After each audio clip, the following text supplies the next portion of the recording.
Bapak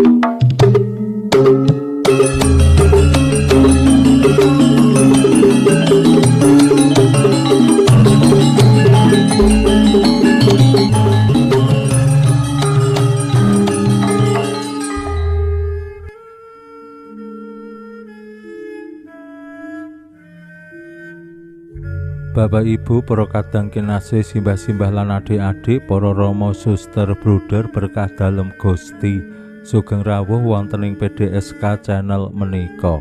Kados pundi kabar panjenengan? Mugi-mugi bagas kasarasan kesehatan kawilujengan tansah mengku kula panjenengan sami anggenipun nglampahi gesang ing dinten menika, lan mugi-mugi lumantar panglimbang basa Jawi waosan Injil kula panjenengan sansaya saged nggayuh iman kapitadosan ingkang leres lan mantep.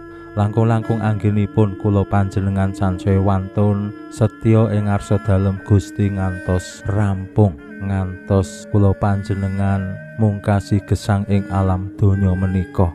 Kasetyan dumateng Gusti menika penting kangge nggayuh gesang kasuwargan, lan kula panjenengan nggih dikersakake supados wantun ngadepi maneka warni pepalang lan rintangan kados tuladanipun Gusti Yesus piyambak ingkang kautus dening Allah supados asung kawilujengan dumateng donya lan umat manungsa mangsulaken malih sedaya titah dalem wonten ing pangayunan dalem Allah, manunggil malih kalian Allah.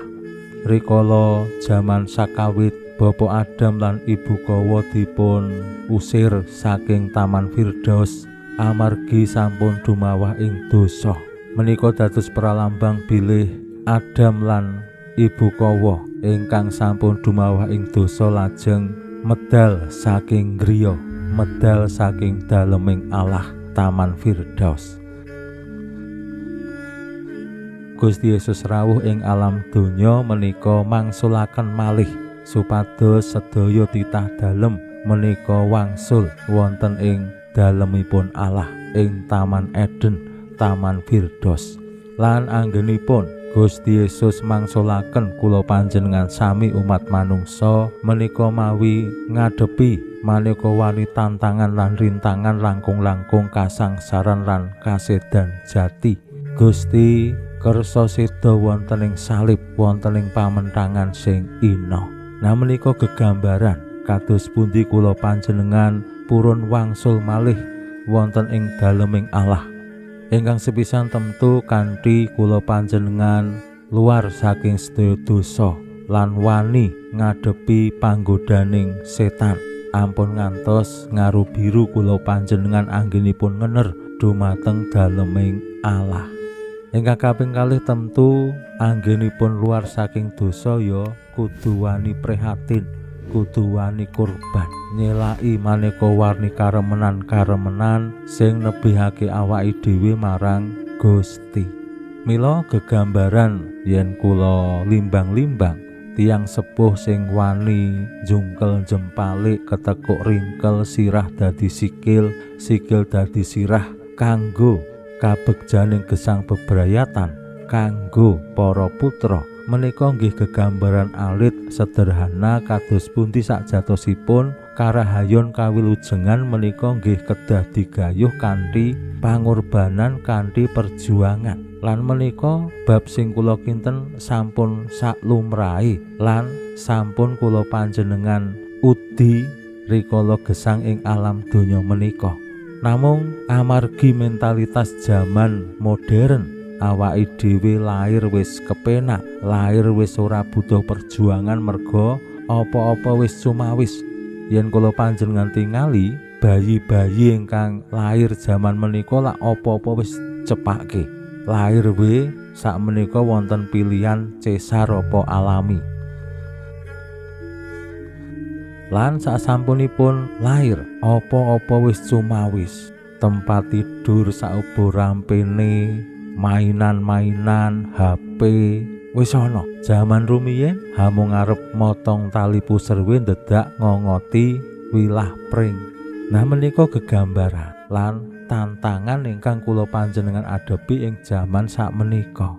Gusti Yesus paring pitedah dumateng para murid dalem lan tiyang kathah kados pundi panjenengane wantun ngadepi maneka warni tantangan lan kasangsaran supados menapa kersaning Allah kalampah lan panjenengane saged nindakaken menapa sing dados tugas timbalan dalem ngantos rampung. Pramila monggo kita pirengaken sabda dalem Gusti ing dinten menika lan kita wiwiti kanthi sembahyang sawetawis. Konjo ing asma dalem Yang Rama saha Yang Putra tuwin Yang Roh Suci. Amin. Suawi sami munjuk Gusti Yesus sabda dalem Yang Rama ingkang sampun manjalma mugi karsa ngandika dhateng kawula wonten ing asepen ing telenging manah kawula kabeh kegiatan lan panglipur ingkang manjing ing sabda dalem kapenuwana kawula mawi ro ing kawicaksanan dalem. Mugi-mugi srana anggen kawula maos lan mirengaken sabda dalem kawula sansaya nunggil ing sampeyan dalem. Amin. Waosan Injil kapethik saking Injil Lukas bab 13 ayat 3 dosa setunggal ngantos dumugi 3 dosa gangsal.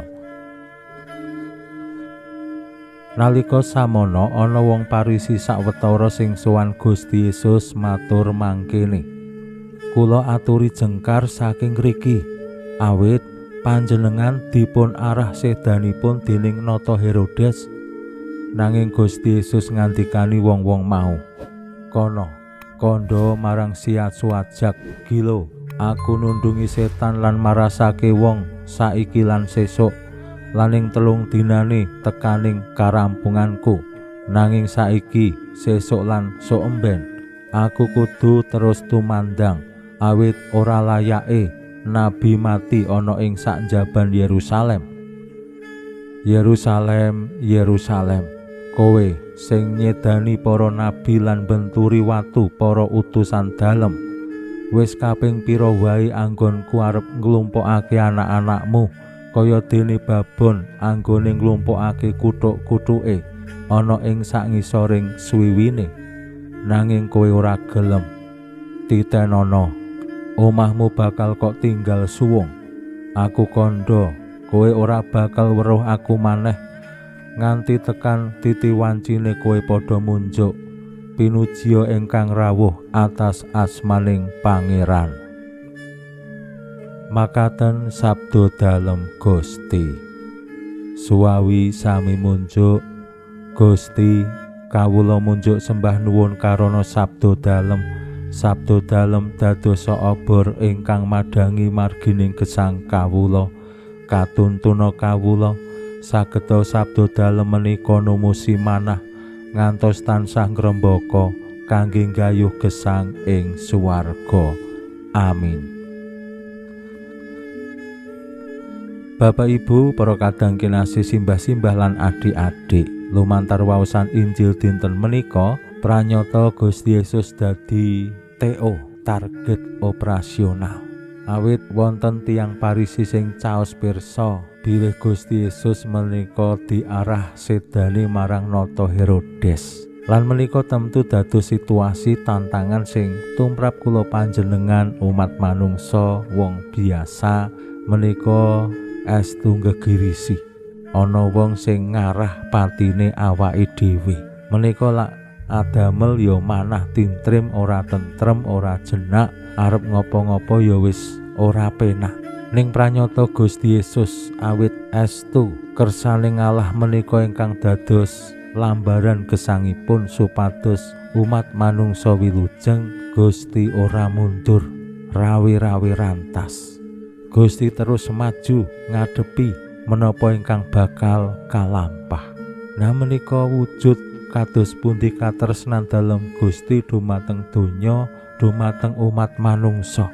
Awit saking kersanipun Allah nglempakaken malih para putra dalem wonten ing swiwine kados babon pitik sing nglumpukake kuthuk-kuthuke ing sak ngisoring swiwine supaya aman, supaya selamat, supaya terlindungi. Nah menika kersanipun Allah. Mila Gusti Yesus berjuang lan ngupati kanthi temen mboko kedah misungsungake gesangipun kangge milujengake umat manungsa. Mugi-mugi kula panjenengan sami jejering tiang-tiang sing pitados ing Gusti Yesus juru wilujeng, kula panjenengan nggih ampun miyur, ampun ajur, ampun mundur anggenipun ngopati lan gayuh kawilujengan. Pinuji Allah sakmenika sarta ing salami-laminipun. Salam sehat, salam bahagia, salam katentreman.